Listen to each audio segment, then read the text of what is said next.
আমগো গরিবের পক্ষে খাওয়াটা অসম্ভব। সব কিছুর দামেই ঊর্ধ্বগতি এবং কি সব কিছুর দাম বেশি, আমাদের ক্রয় ক্ষমতার বাইরে। বিভিন্ন জেলায় বন্যা হইতেছে, জেলেরা মাছ ধরতে পারতেছে না, মাছ কম কিন্তু চাহিদা বেশি, মানুষ খাইতেছে 10 টাকা বেশি হইলেও খাইতেছে, এজন্য মাছের দাম একটু বেশি। আমরা যখন আসি তখন এরা দাম একটু কমেই বলে, তো যখন একসাথে আসি তখন কম বলে, আবার যখন এই যে এখন আসলাম কিনতে মাছ, এখন এই দাম একই। রাজধানীর মাছ বাজারে বন্যার দোহাই দিয়ে মাছের দাম তুঙ্গে। মধ্যবিত্তের বাজারের ব্যাগে কম বেশি মাছ উঠলেও নিম্ন মধ্যবিত্তের দীর্ঘশ্বাস মাছ বাজারে হাঁক ডাকেই মিলিয়ে যাচ্ছে। মধ্যবিত্ত শ্রেণী মাছের স্বাদ নিতে পারলেও নিম্নবিত্ত কিংবা শ্রমজীবী মানুষজন কেনার কথা চিন্তাও করতে পারছেন না। মাছের দাম আমরা গরিব, ইলিশ মাছের দামটা শুনছি কম, যে দামে আমরা গরিবের খাওয়ানোর সাহায্য, আমরা এই ধরে মাছ আমরা খাইতে পারি না, মনে চাইলেও আমরা কিনা খাইতে পারি না। আমগো গরিবের পক্ষে খাওয়াটা অসম্ভব। মাছ তো এই যে সাধ্যের বাইরে, যাগর টাকা পয়সা আছে তারা খাইতে পারে, আমগো নাই, আমরা খাইতে পারি না, মনে চাইলেও আমরা খাইতে পারতাছি না। আগের থেকে দাম কমে না তো, বা ছাত্ররা যেভাবে বলছে ওইভাবে হয় না, হচ্ছে না তো। হ্যাঁ, মাছের দাম অনেক বেশি, ক্রয় ক্ষমতার বাইরে। আমাদের বাজারের যে নিয়ন্ত্রণ করতেছে তারা আসলে পারতেছে না, মানে আমাদের সাধ্যের বাইরে।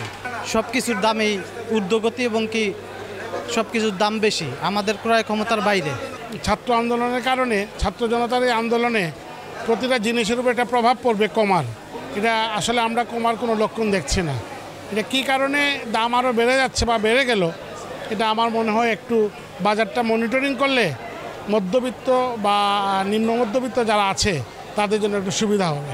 তবে মাছের দাম এতটুকু বলতে পারি, কোনো অংশ কমেই নাই, বরঞ্চ অনেক বাড়তি। কারওয়ান বাজারে ইলিশ, রুই, চিংড়ি, শিং, মাগুর, শোল, ট্যাংরা, পাবদা, রূপচাঁদা, টাকি, বোয়াল, তেলাপিয়া, পাঙ্গাস, কারফু, কাতলা, গলদা, নলা, দেশি কই, থাই কই, কাচকি, মলা, আইড সহ বাজার জুড়ে ছোট বড় মাছের সমাহার দেখা গেছে। তবে বিক্রেতারা বলছেন বন্যার কারণে বাজারে মাছ কম আসছে, ফলে বেশি দামে বিক্রি করতে হচ্ছে দোকানীদের। বিভিন্ন জেলায় বন্যা হইতেছে, জেলেরা মাছ ধরতে পারতেছে না, মাছ কম কিন্তু চাহিদা বেশি, মানুষ খাইতেছে 10 টাকা বেশি হইলেও খাইতেছে, এজন্য মাছের দাম একটু বেশি।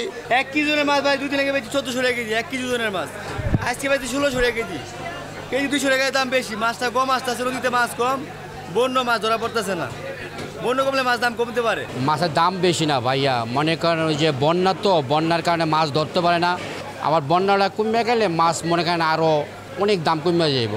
বন্যার কারণে মাছ ধরতে পারে না, মাছ আসতে পারে না।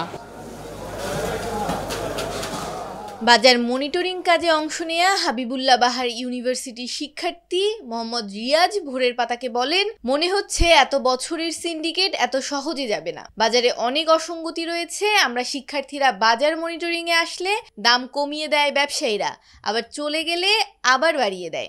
আজকের বাজার এই তো চিংড়ি দেখা গেছে 700 টাকা করে নিলাম চিংড়ি, আর যখন মনিটরিং করতে আসি তখন 550 থেকে 600 টাকা সর্বোচ্চ। সিন্ডিকেট নাই বললে তো ভুল হবে, আপনার এত বছরের একটা সিন্ডিকেট, আপনার 19 দিনে কি এটা শেষ হওয়া সম্ভব? আমরা যখন আসি তখন এরা দাম একটু কমেই বলে, তো যখন একসাথে আসি তখন কম বলে, আবার যখন এই যে এখন আসলাম কিনতে মাছ, এখন এই দাম একই। তো সিন্ডিকেটটা তো আসলে এত সহজে হবে না, এটা আস্তে আস্তে হবে।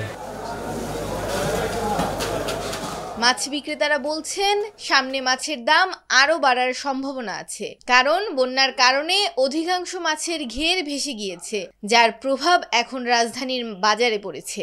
আগামী দিনগুলোতে আরও প্রভাব পড়বে মাছ বাজারে। আর বন্যা তো মনে করেন মাছের ঘের সব ছুটে গেছে, এত মাছের দাম একটু এমনি বেশি হবে, 10-20 টাকা বেশি। অনেক যায় বন্যা পানি হয়ে অনেক ঘের নষ্ট হয়ে গেছে, মাছ সব বাইরে গেছে।